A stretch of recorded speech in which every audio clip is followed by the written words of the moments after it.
2006, Kabila Ibima Polonia Congolais. 2011, Kabila Ibima Polonia Congolais. 2018, Kabila na Tshisekedi Ibima Polonia Congolais. Et Sengeli Yambala Oyo Congolais afungula miso. Soki tokosala ba marche, soki tokosala manifestation, ngora kosala ngo yangoyo. Ba élection na mboka oyo seni alingi koyiba elongo na kingakati. Musala na bango be moyibi. Pona kozala na mokoza seni sengeli ozala expert. Expert écoute oui, c'est vrai, on a une formation à 2-3 mois. Non, non, il bien monté. Abe malumalo, abotama na seni na mutuna Abe na pasteur ngoyulu, abotama na seni na mutuna Abotama asala institut supérieur ya élection. Mais expérience contact moi papa. Expérience nini? Expérience nini papa? Ba technicien ça musala technique. Pour na ko gérer institution, il faut ozala na morale, ozala honnête, ozala crédible, ozala na confiance na peuple. Ba lobby moto ko gérer seni faut tana société civile. Parce que nous sommes à l'église, abina SPC, boza miyibi, boza kuiba mbonga l'État, pasteur wana. À cause de la présence seni. Après ça, il y a déjà moins connotation sur le plan politique. L'opposition. Non, non. Alors, bah, qui vérité. Ah, bah, qui vérité. On les a pas chanté. Tozali na prix Nobel de la paix. Pardon, papa. Le docteur Mukwege. Le Congo a un prix Nobel de la paix, s'il vous plaît. Ce monsieur peut être président de la CENI. Bon, n'imiété. Ok. Tozala tata cardinal Mosengo. Âge. Balobi âge. Papa cardinal Mosengo a commis déjà dans moi 90 ans. Et puis après, si ma casse a coupé, c'est sur la CENI. Ok. Tozali na Abe Choli. HB. HB. Au moment où Tozala batouaro gérer CENI wana. Tozala batouaro gérer CENI. Mais comment est-ce possible que CENI ait pris l'élection? Ou est Bobisi Bat? Bodimo Zouang Sassou Bangola Kati. Ça veut dire quoi? Donc, Boka Obiso Toye, la République à Kabila. Kabila qui est Kati. Kabila n'est plus au pouvoir. Mais c'est lui qui manigase tout. On fait semblant, mon frère. Le peuple congolais a suivi vérité parce que audience na moni bato balandela kiango partout basala ki belé baluka bayeba nini zoleka nini lekaki nini salamaki nana simba kambongo nana simba kate nana bimisa kambongo nana bimisa kate. Peuple congolais a su déjà lumière puis a su réponse mituna na bango et puis moi lelo ngambo na biso ya Union pour la nation congolaise ya mwana mboka Vital Kamerhe toujours la kaka akitement pur et simple na mkolo oyo ya le 20 juin.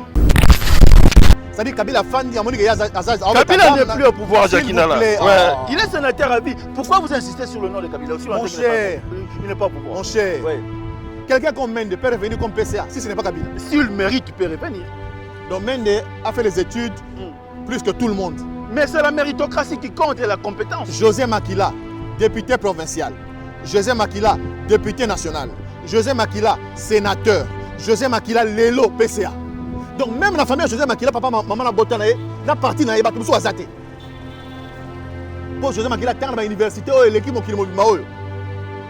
Et vous ne voyez pas que c'est Kabila qui est en train de se moquer de nous.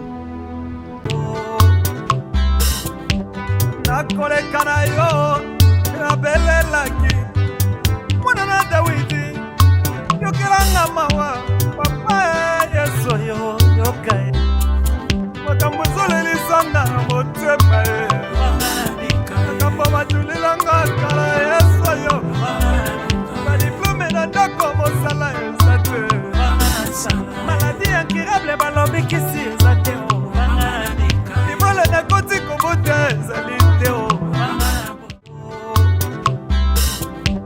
nakoleka na yo nabelelaki mwana na Dawidi yokelanga mawa papa Yesu yokai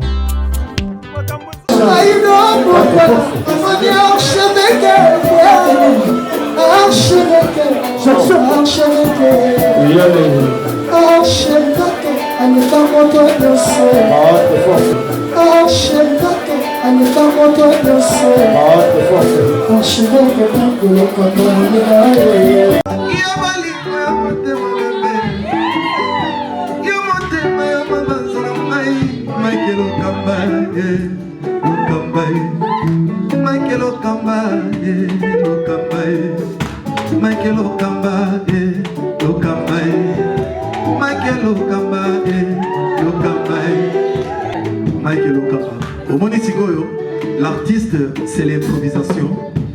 Na honoré dans l'émission. Africa Elengi TV, votre chaîne, l'incontournable, la star des chaînes.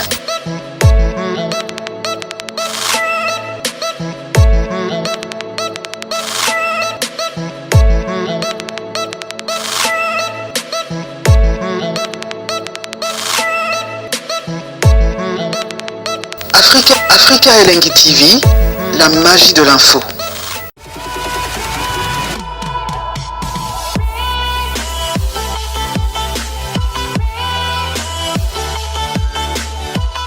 Bonjour. Bonjour Ndekopili. Réforme à Seni. Tu as eu élection en 2006, tu as eu élection en 2011, tu as eu élection en 2018. Tu as eu Pesaki. 2006, Jean-Pierre Bemba, Afrique du Sud, CPI.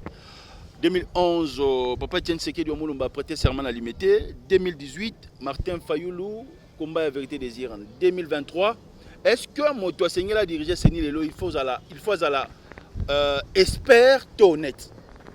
D'abord, merci. Namotuna Nayo, nous a présenté ma condoléance à la famille Nabiso politique et puis la famille biologique. Il y a Papa Pierre Lumbi, à Zongisi Moli, mon aïe, pas en Kolonzambe.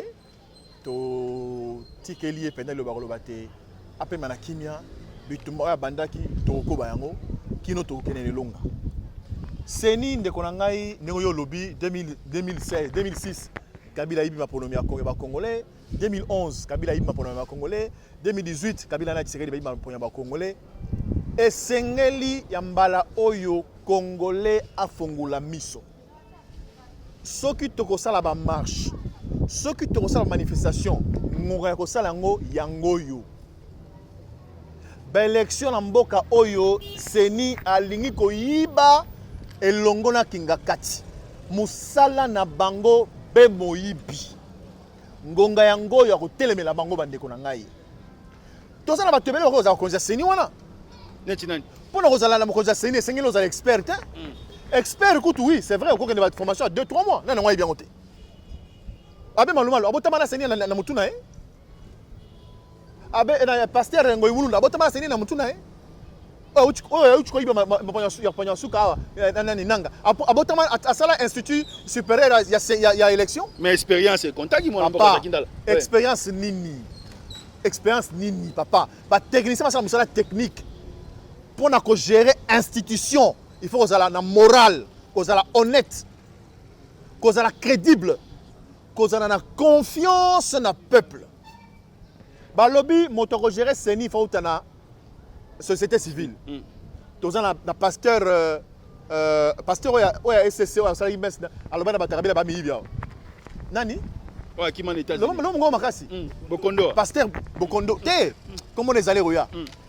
Pasteur na miso asala bes église awa abina bato FCC boza miyibi boza kuiba monga ya l'état pasteur wana à cause de la présence Seni après ça qui déjà moi connotation sur le plan politique hein de l'opposition non non alors ba qui vérité ba qui vérité on les a pas chanté so na bina ozali pembo lati maneti na buki le kuta na za na penchant ozali pembo lati maneti ozana mandef non tozali na prix Nobel de la paix pardon papa. Le Congo a un prix Nobel de la paix. Le docteur Mukwege. Docteur Mukwege a fait position. Oh là là. Hein? Le Congo a un prix Nobel de la paix, s'il vous plaît. Ce monsieur peut être président de la CENI.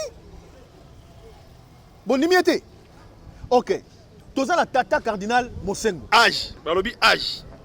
Papa cardinal Mosengo a commis déjà dans moi 90 ans. Et puis après, si ma casse a coupé celle sur la CENI. Ok. Tozali na Abe Chole. AJP. Aux hommes, tous les bateaux gérer Seni wana. Tous les bateaux gérer Seni. Mais comment est-ce possible que Seni ait triché l'élection? Ou est bombé si bateau? Ça veut dire quoi? Donc, Boka Obiso Toye, la République à Kabila qui est Ngakati. Kabila n'est plus au pouvoir. Oh, mais c'est lui qui manigance tout. On fait semblant, mon frère. C'est Kabila qui manigance tout. Il veut toujours être là. Est-ce que nous sommes ces chiens? Nous sommes les chiens, nous sommes les porcs de Kabila dans ce pays. Nous, on est nés pour que Kabila s'assoie sur nous. Mais c'est pas possible. Kabila a son argent. Monsieur, vous avez l'argent. Vous avez les femmes, vous avez les biens. Partez, laissez ces pays tranquilles. Kabila n'est plus au pouvoir, il est maintenant sénateur. Il est au pouvoir. Parce que le pouvoir dans ce pays, nous avons 3 pouvoirs. Nous avons le président de la République, nous avons le Parlement, nous avons la Cour et tribunaux. Et Kabila a le Sénat et l'Assemblée nationale. Tu ne le sais pas pourquoi. Pourquoi tu fais semblant? Merci. Non. Pourquoi tu fais semblant? Toqué directement à l'Assemblée nationale. Toqué à l'Assemblée nationale. L'Assemblée nationale est celle nini. Oui. Dossier à mon Mboka Jama Kabunda. C'est une Assemblée nationale inféodée, des irresponsables, des viveurs. Le peuple qui a poni bino pour l'Assemblée nationale ouana. Azo kufananzala, azo liate bakangi ba marché awa, baso bomba na zandu. Ata député monta à dernier sengo. Mais bon vandi dans ma bombola bina minene wana, bo c'est avec $2,000. Est-ce que ça c'est responsable? Donc, ils ont battu oyo avant tant à cette campagne, à Tekindaku nae, à Tekima Mitura nae, à Sangisimo, à Yesiko. Ba nommé député, ils sont récupérés. Mais ça c'est irresponsable mon frère. Mais aujourd'hui, on apprend que la Cour de cassation est Simon Mboka Kabund. Est-ce qu'on peut dire que maintenant, tu es en état de droit? Moi, Mboka Kabund. Félicitations de Ngozongi. On l'a dit par la FCC que on a Bali. Félicitations d'abord. Si que Kolonga Kabund, na Ngozonga Kabund. Et bah si prix a quitté $6 na balabala. Des soukale les bâti, des soukale les kiti. Des salaires à battemati. Distraction. C'est ça notre spécialité. Et c'est une grande institution comme l'Assemblée nationale qui nous amène dans une distraction incroyable. L'Assemblée nationale, c'est-à-dire que les législateurs, un groupe de personnes qui nous représentent, au Bazali pour nous voter la loi. Par contre, on va imposer que notre dollar est quitté, on va confiner, tout va la beauté. Bango ba mila donc balongo la kabund. Si ko so balongo li kabund. Kabunda ke pa na ye, na mo sine na bana na ye. Ndembo ke bongi. Bon ba songi si kabund. Kabunda songi vice-président de l'Assemblée nationale. Ndembo ke avancé. Est-ce que comment on la distraction? Donc dans ce pays, il y a des gens bah pesio pendant bokonzi. C'est-à-dire Kabila Fandi a monique Kabila n'est plus au pouvoir, Jacquinala. Ouais. Il est sénateur à vie. Pourquoi vous insistez sur le nom de Kabila aussi? Mon cher, il n'est pas au pouvoir. Mon cher. Ouais. Quelqu'un comme Mende peut revenir comme PCA si ce n'est pas Kabila. S'il mérite, il peut revenir. Donc Mende a fait les études plus que tout le monde. Mais c'est la méritocratie qui compte et la compétence. José Makila, député provincial. José Makila, député national. José Makila, sénateur. José Makila, Lelo, PCA. Donc même la famille de José Makila, papa, maman, la botte, na parti na yeba, tout ça azate. Pour José Makila, tant dans l'université, l'équipe qui m'a eu. Et vous ne voyez pas que c'est Kabila qui est en train de se moquer de nous. On va parler de la coalition en 5 minutes parce que c'est une interview. Est-ce qu'aujourd'hui, on peut dire que la coalition FCC-Cash a aidé nous les Congolais après cette élection? Et par rapport, il y a un mandataire public au peuple à Koleka. Point de vue à Jacquindal. Parce que nommé on a l'union sauté. Moi je pense que c'est une distraction. Monsieur Tshisekedi Tshilombo Félix, président de la République, il faut ailler baquer à un engagement au Yazui, l'élo devant le peuple. Il faut ailler baquer Mboka Oyo, ça va souffrir.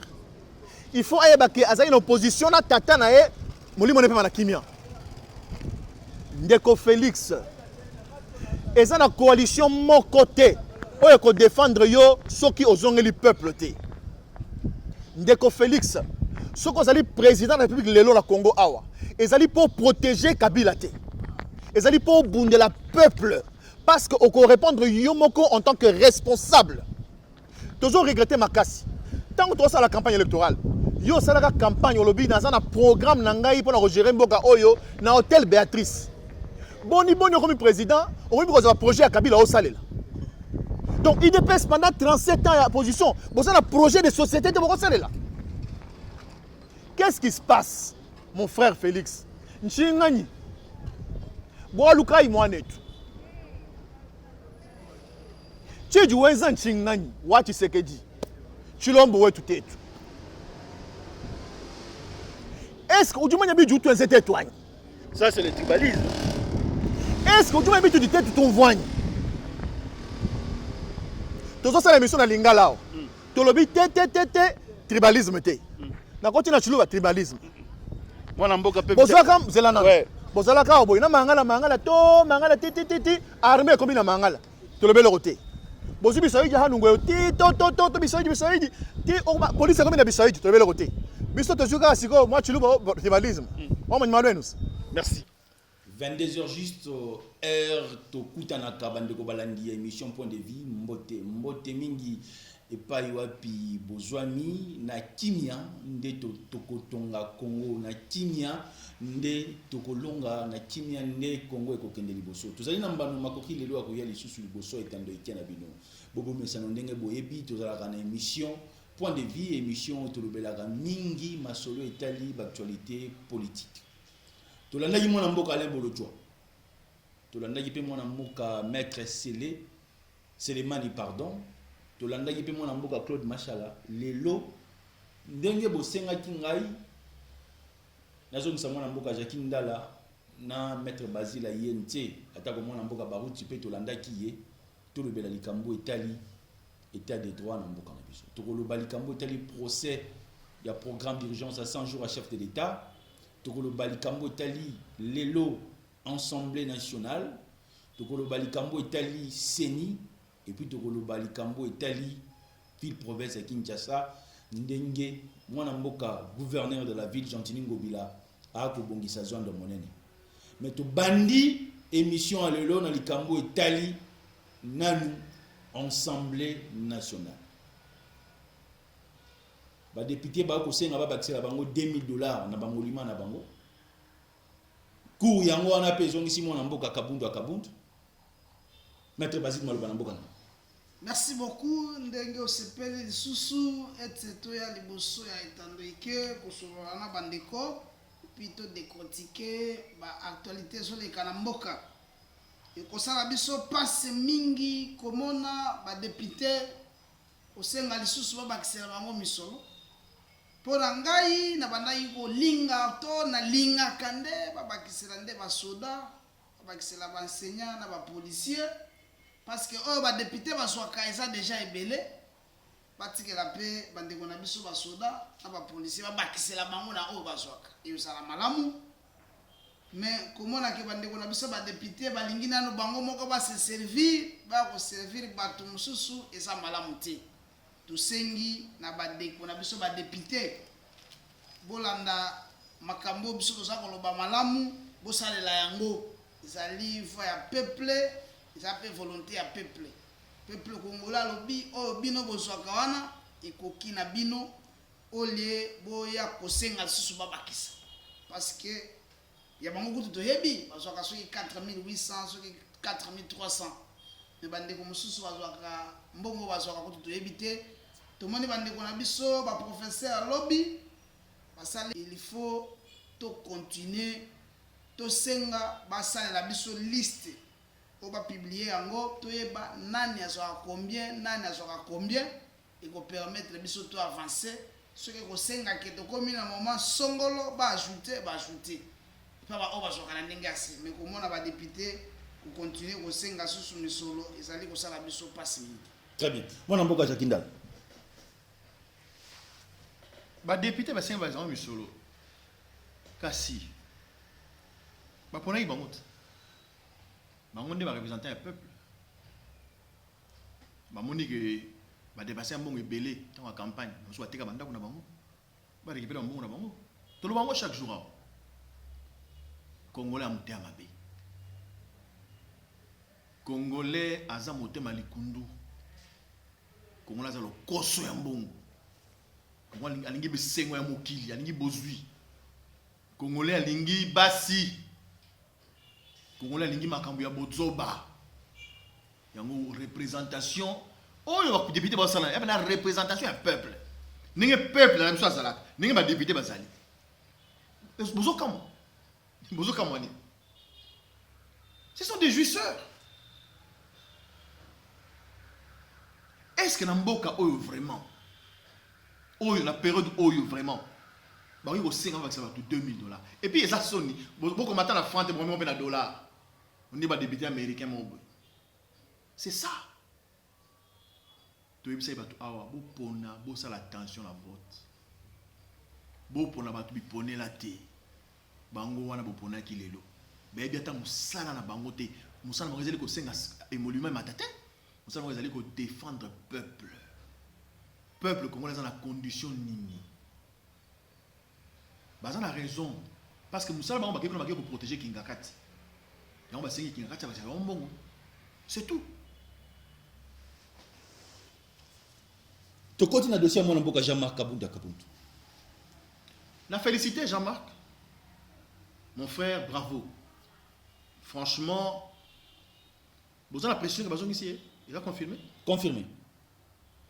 La canisse lelo. Ce qui n'a moni bandeko ba juge wana na kopesa mambo ta loboko. Ata kutu coroner zali.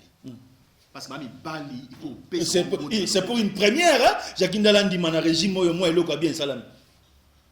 Régime oyo.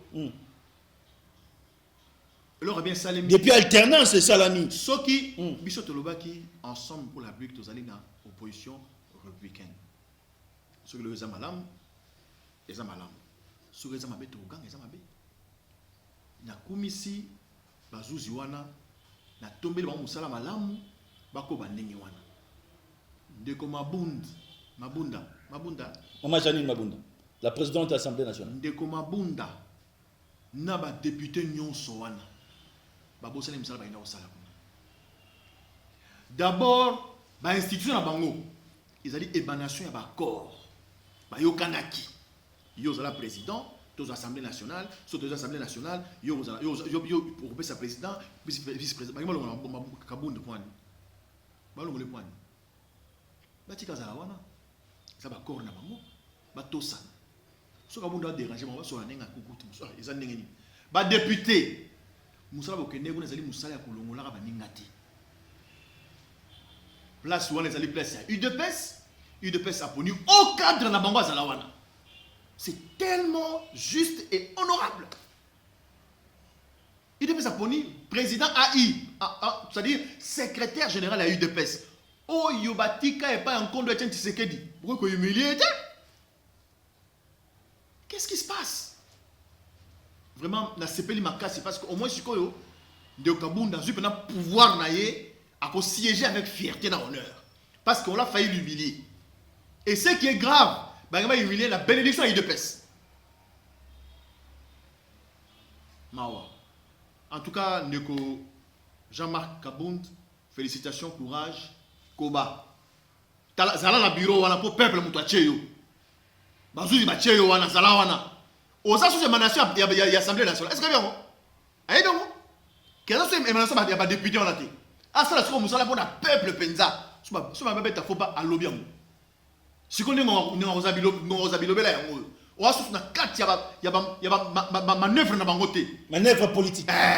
Si on au moins il y a député va l'ignoter.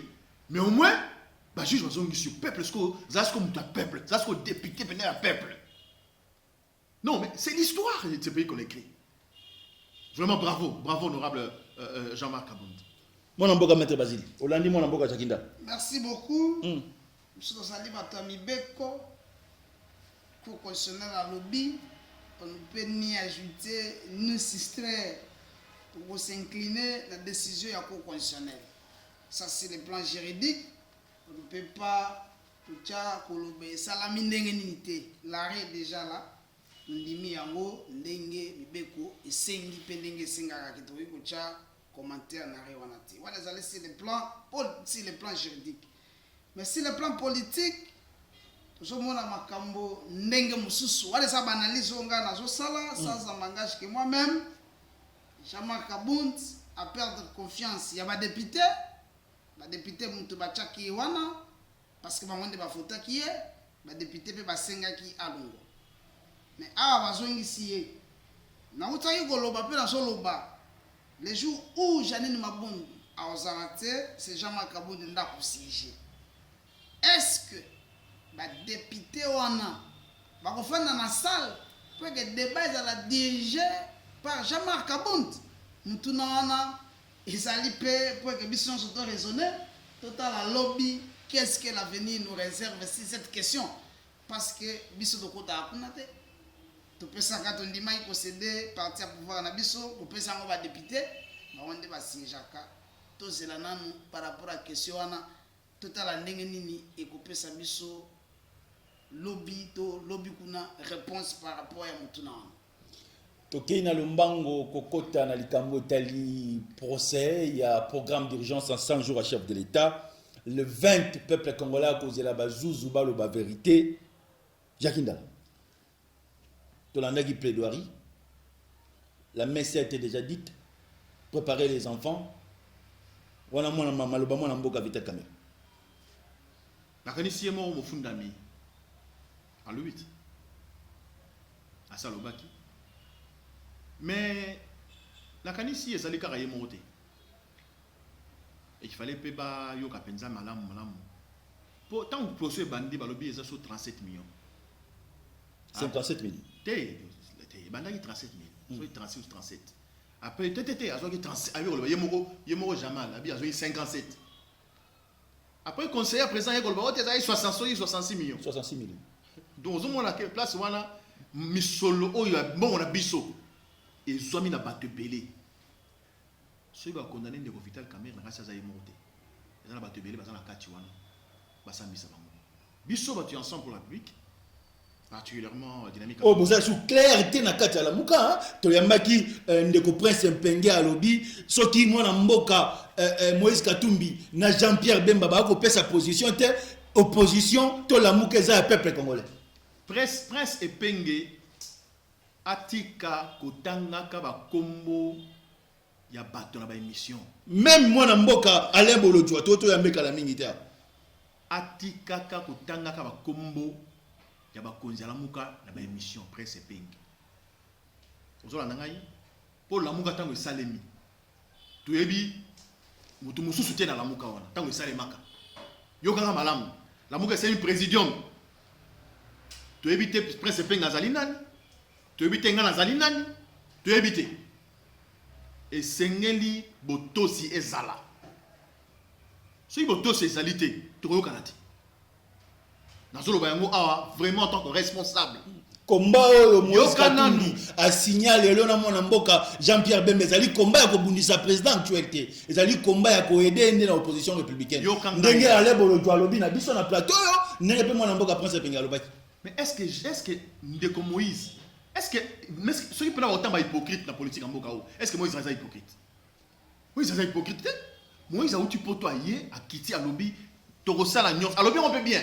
tokokende kokutana na ndeko na biso Félix bango batiaka nungu bango balobaka mais Moïse alobaka yango clairement na conférence de presse devant tout le monde et devant la nation tokokende kokutana na ndeko na biso Félix Tshisekedi nesi mama mikolo te komona pe fayo la sali lettre na ye o to solola bacha Félix président ya zala soyini sonini tant ndeko fayo koma lettre wana na est-ce que ça na devant bato je pense qu'il faut tout ça tout ça fanatique te biso tozali na lamuka parce que Moïse Katumbi azali parmi ba père fondateur à lamuka kozala na lamuka ezali favoritisme te ezali engagement Moïse Katumbi a boti lamuka baye balongwa na moto ebango toyebi ke Félix Tshisekedi alongwa lamuka toyebi ke ndeko na biso qui ici président UNC Vital Kamerhe alongwa lamuka nana pekisa bango nana kanga bango je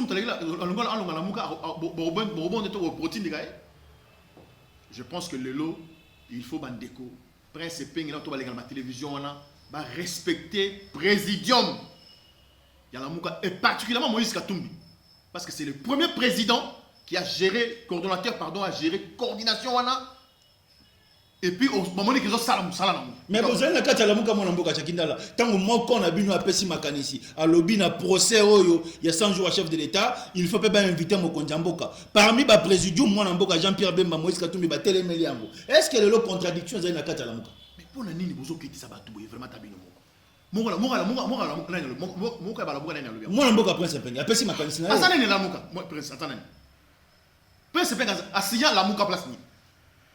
Mais qu'est-ce qui se passe? Avant présidium, il y a la décision. Il faut manger ma femme dans solo là. N'est pas une décision commune. Yo mon attend de quand Moutoulo là, ancien premier ministre. Mouzi to les gars na TV lobby, faut tout ça la guerre contre Rwanda. Ben Baboya, Moïse Baboya. Oyo ka monter. Il faut prince ping. Azanan dans la muka. À côté ça dans la muka. Mon frère, tout ça là quand même débat moi du coloko. Émission ça n'importe quelle émission. Donc on a peut-être une émission pour mettre sur la prince ping et moi Jacques Ndala. Mais je suis désolé. Posez-moi ma question sur Mbo que la nini. Prince ping dans un Congolais pesi les canisinaye. Est-ce que Baza obligé à la naïe? J'étais dans un informé le débat que non, la muka sur les gens a besoin et une décision commune. Bah que soit robin en attendant ma téléphone. Na moni que tout le bagage bleu, ok bleu, thé jaune, thé rouge, bon tout le bleu casse. Dans le temps bah le bleu, bah signer coup, bah ça les couteau là dans bah tu signer dernièrement contre Marambo FCSL qui ça la pour la CENI. Bon la monter. Bon ce qu'on tout le monde vend pas naïe à l'autre que non pour naïe, il faut président Félix Keno Samba y a le bien la TV. Et engagé, ils ont engagé naïe. Mais c'est aussi ça les problèmes. Prince Peng prend la parole au nom de la Mouka pour engager qui? Il engage qui, mes frères? C'est ça le débat. Moi, je prends la parole, je passe dans les médias, je vais engager la Mouka. J'engage qui? J'engage qui? Qui suis-je dans la Mouka? Moi, Jacques Ndala. Quand le président existe, Moïse Katumbi, Jean-Pierre Bemba, Martin Fayulu, Adolphe Mouzito. Bon, où est la place de Jacques Ndala? Ça aussi, c'est la discipline dans une organisation.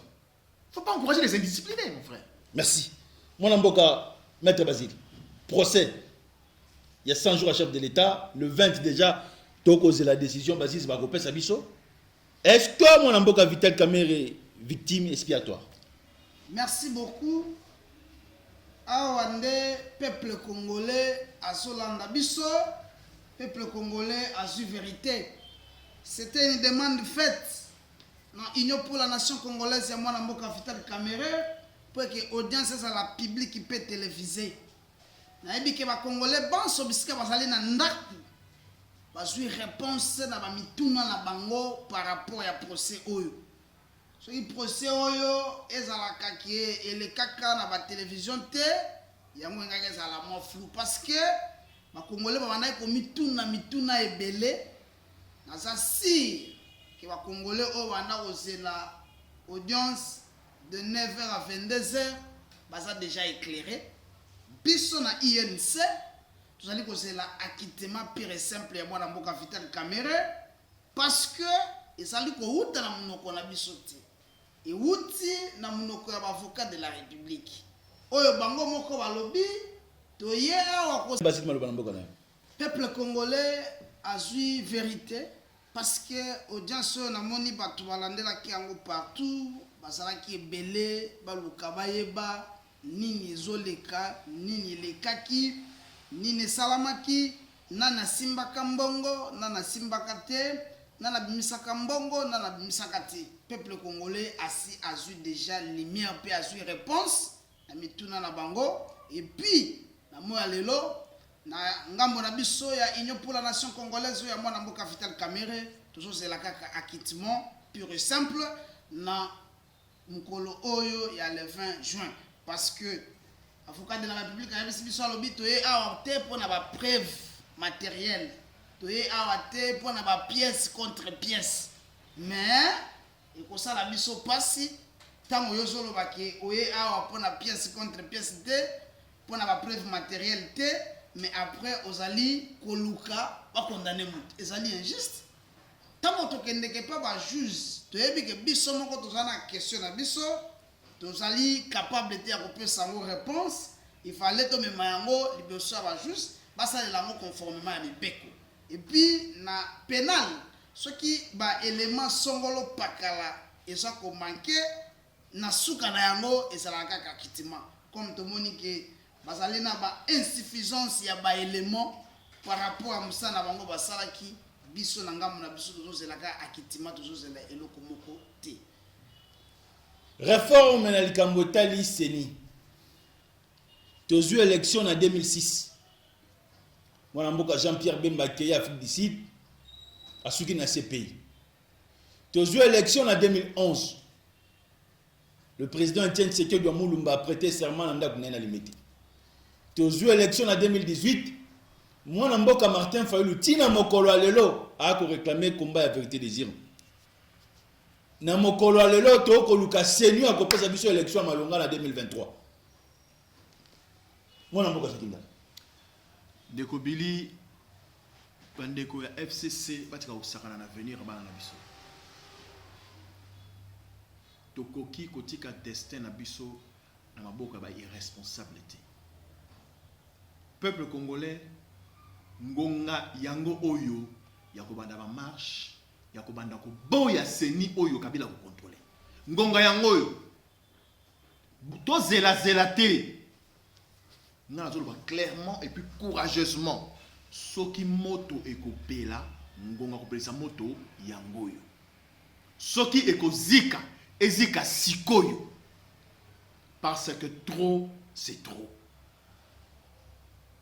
Et l'autre mot que Malonga est contre la Kengakatité, mais qui ne le sait pas? Mais vous avez vu, 2006, tout à l'heure, 2011, 2018, les lobos sont c'est pas ça dans ma Kengakati Kabila. Mais tout ça, wapi? Tout ça, peuple, c'est que toi, peuple, c'est que tu es mis des causes de descendre sur le bon côté. C'est que se prendre en charge en gros, c'est là. Et c'est un bozo, c'est la mot d'ordre, il y a nani. Topé si. Pouvoir mingi na Kabila. L'assemblée nyonso oyo tozo tia na parlement. Eza na mission kaka ya kopesa kingakati bokonzi. Tout se décide là-bas. Toko moni ba pion. Kabila kocha ye akochayo esika lingi. Akamati José Makila, député provincial. José Makila, député national. José Makila, sénateur. José Makila, PCA. Boni boy. Boni kasi. Boni motema ko boy. Boni. Attends la partie à José Makila wana. Motomuso sa élité. Papa. Mais bah PCA ba poste en peut-être bah PCA ba poste en pour la compétence hein. Un super mérité en méritocratie. Moi Namboka Sakindal. Mais à mériter. Il a mérité. Il a mérité. Félicitations José Makila sous mandat, député provincial, député national, sénateur, PCA. Félicitations papa. En tout cas, yo na le à l'université au Tanga. Au sein de la section. Félicitations. Et si ah, au lieu de pour dans le plateau. Mon Namboka. Maître Basile. Merci beaucoup. Mutune Aseni. Biso tolobaka pe tolobaka na parti na biso to senga kaete seni il faut ezala nini maponami il faut ba na organiser ngo na ministère intérieur comme na mibeko na biso ya mboka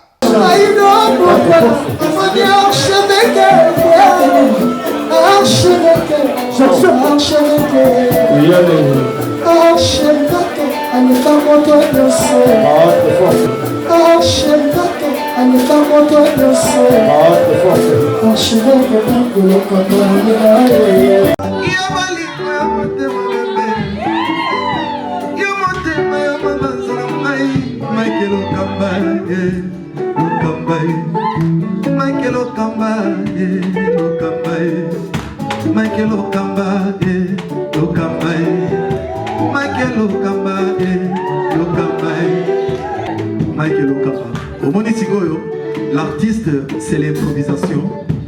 La honoré dans l'émission.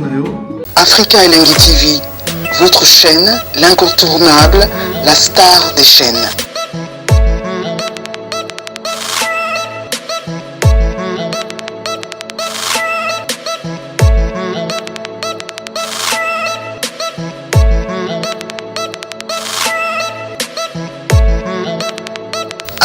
Africa Elengi TV, la magie de l'info.